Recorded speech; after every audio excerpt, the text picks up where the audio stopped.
ರೈತ ರೈತ ಅಂದರೆ ಮಣ್ಣಿನಲ್ಲಿ ಹುಟ್ಟಿದ ಸಾಮಾನ್ಯ ಮನುಷ್ಯ ಅಲ್ಲ, ದೇಶದ ಹಸಿವನ್ನು ಸೋಲಿಸುವ ಅಸಾಮಾನ್ಯ ಯೋಧ.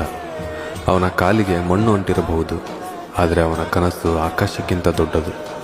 ಒಂದು ಬೀಜ ಬಿತ್ತುವಾಗ ಅವನು ಬೆಳೆ ಮಾತ್ರ ಬೆಳೆಯುವುದಿಲ್ಲ, ಸಾವಿರ ಕುಟುಂಬಗಳ ಹೊಟ್ಟೆಯಲ್ಲಿ ನಗುವನ್ನು ಬಿತ್ತುತ್ತಾನೆ. ರೈತನ ಕೈ ನಿಂತರೆ ಒಲೆಯ ಬೆಂಕಿ ನಿಂತು ಹೋಗುತ್ತದೆ, ದೇಶದ ಉಸಿರು ನಿಂತು ಹೋಗುತ್ತದೆ.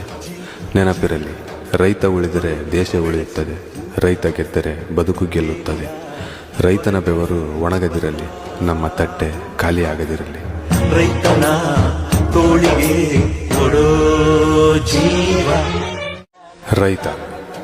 ರೈತ ಅಂದರೆ ಮಣ್ಣಿನಲ್ಲಿ ಹುಟ್ಟಿದ ಸಾಮಾನ್ಯ ಮನುಷ್ಯ ಅಲ್ಲ, ದೇಶದ ಹಸಿವನ್ನು ಸೋಲಿಸುವ ಅಸಾಮಾನ್ಯ ಯೋಧ. ಅವನ ಕಾಲಿಗೆ ಮಣ್ಣು ಅಂಟಿರಬಹುದು, ಆದರೆ ಅವನ ಕನಸು ಆಕಾಶಕ್ಕಿಂತ ದೊಡ್ಡದು. ಒಂದು ಬೀಜ ಬಿತ್ತುವಾಗ ಅವನು ಬೆಳೆ ಮಾತ್ರ ಬೆಳೆಯುವುದಿಲ್ಲ,